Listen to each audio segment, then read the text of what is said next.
making tracks here and there. Hopefully see Karula this afternoon if we can. It was one of the things Alex would really like to see. It'll be nice if that happens, but at the same time I know if it doesn't happen, Alex will be happy. Just being out here is always a... Oh, yes! Alex, maybe if we don't see Karula, maybe a mother is good enough, huh? Yeah, what do you think? Really. The old lady. The one that has lived with great wisdom and reached old age for a leopard. Let's just sit here for now at the moment. She's always relaxed, but this is the first vehicle she's seeing since maybe yesterday, so giving her a bit of time is always a good idea.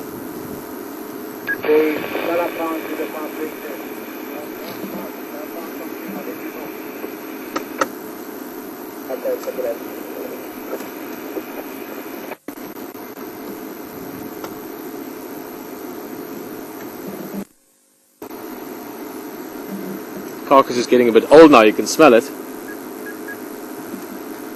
Still good food for her. Leopards don't have a problem with eating carrion. Shall we say the old food.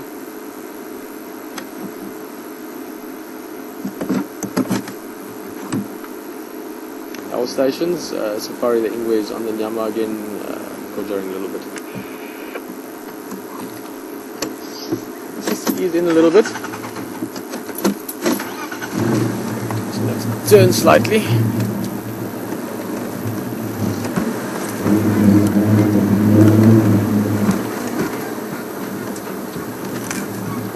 Such a lovely leopardess. I'm really happy that we've been getting to see her again occasionally. More specifically over the last few days.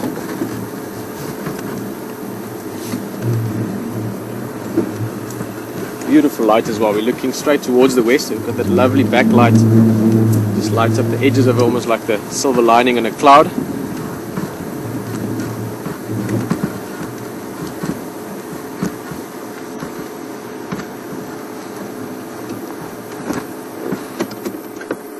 Beautiful, beautiful cat. Any leopard is always mesmerizing. If it's a leopard that you know the story and the history of a little bit. Mentioned before, Safari I've known since quite a few years ago, early 2000s. Seeing her again and having gotten to know her daughter very well all adds into a really nice feeling.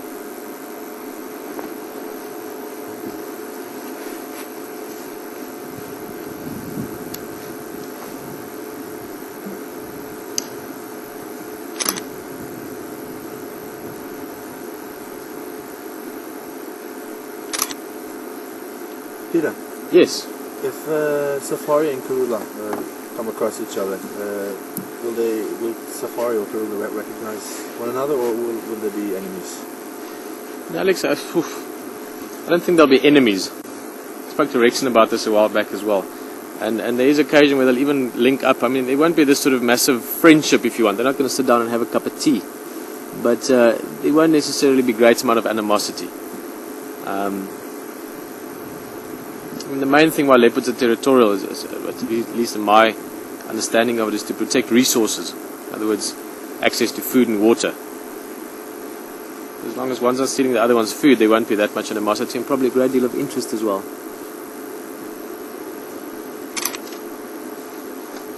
Oh, she's just beautiful, huh? Keep in mind she's quite old. I said the other day, as far as I could understand from Rexon, about 13 years. Which is quite old for a leopard.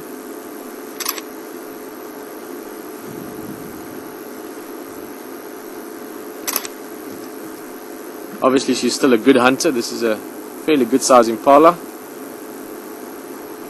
Keep in mind that she's done all her hunting for the last many years with one eye, having lost the benefit of binocular forward-facing vision, same as we do, most predators, giving an excellent judge of, or ability to judge distance.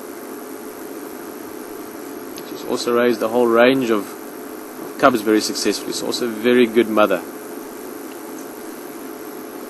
In some aspects now a great-grandmother.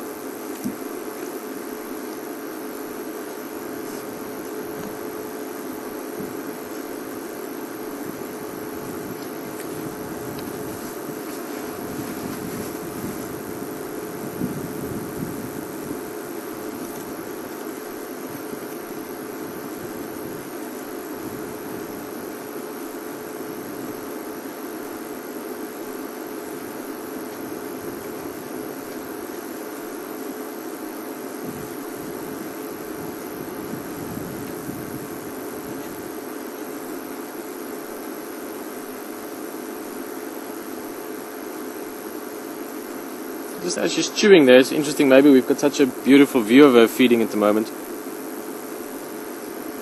A lot of your predators and all your big hunting animals, both cats and dogs, they've got the canine teeth, which are obviously very important, but it's not what they use for feeding.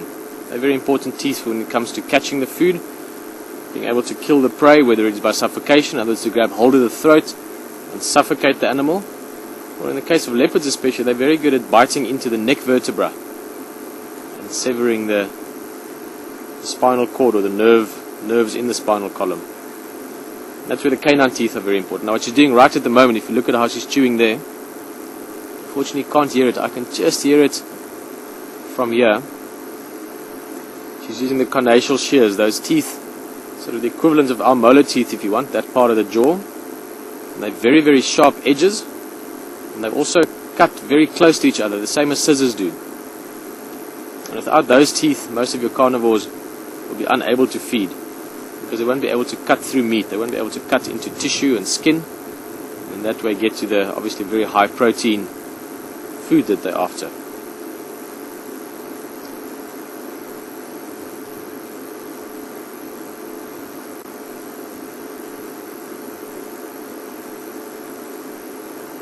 Interesting enough, also those long whiskers. Look at the design of the animal. Again, there's a certain benefit in them. Imagine walking around at night, very dark, you're hunting in difficult conditions, moving extremely slow, using soft padded feet. Those whiskers are handy. They give you a sense of where your face is going to move through, grass blades and branches and twigs.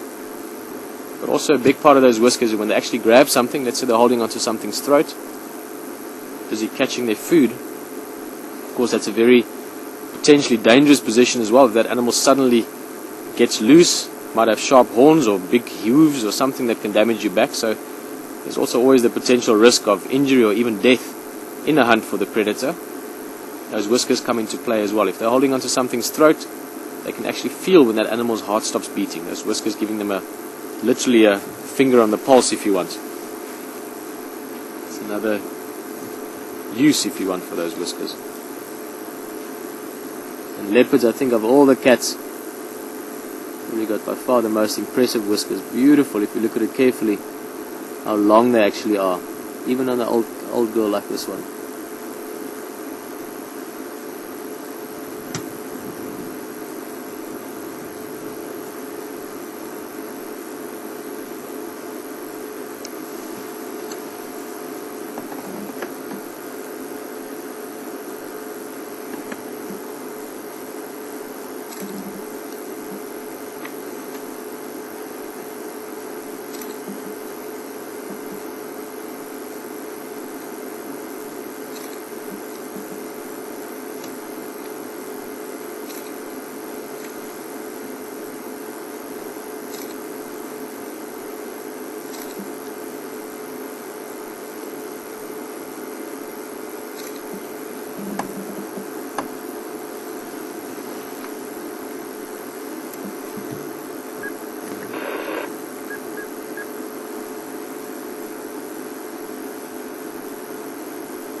I think she's also done particularly well during this, shall we say, the story of this carcass, in the sense that